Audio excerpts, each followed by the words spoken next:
Blayepi baro kinigilongki khubor bamdekasi. Hagador bar mangtingka junga Meghalaya Legislative Assembly ke MNE na Kambagri constituency metap chandi esangma. Klawan ra ek jinkali ke bakhambnya Shakatanat Veterinary and Animal Husbandry halor ke chitmu banseng ke College of Veterinary Science and Animal Husbandry Hagajila Meghalaya.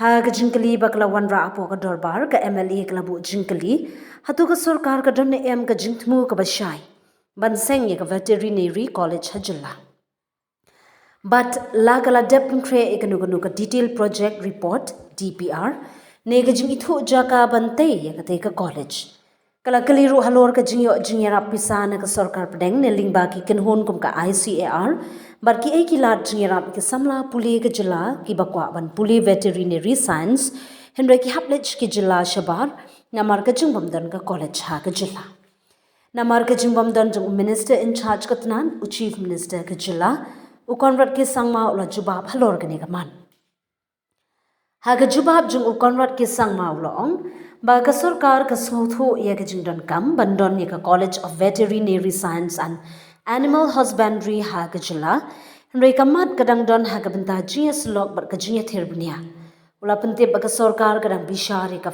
feasibility jong ka project bar ka jinya rap pisa na ka sarkar deng ula benrap ba ka jingdon ye ka veterinary college kanong ka jinya rap ka bakraw ye ka jila khamtam ha ka kamri jingri ka jingpen khan ye ka animal husbandry ka sector bar ka jinya khon prasha ek jingpang mran kabalong ka benta ka bakongsan ha ka yo ka kot chung kinongrem bar kinongri marat ha Meghalaya ka jingon ra ai kani ka mat ka MLA Kambagri ka pen i ba ka jila ka dang don kam shibun kilat jing hikai ki ba kham kerpang ban kentiu ka kamri jingri bar ban ai lat ik samla puli ha ka jila. Sorry, sir. Reply to star question 142A. Yes, sir. Reply to star question 142B. Sir, the process of preparation of DPR is ongoing. Time frame will be finalized in due course and at the earliest. I thank the Honorable Chief Minister for the reply through you, Mr. Speaker, sir. My first supplementary question is, sir, how many colleges are being planned and when will the planning start? Sir,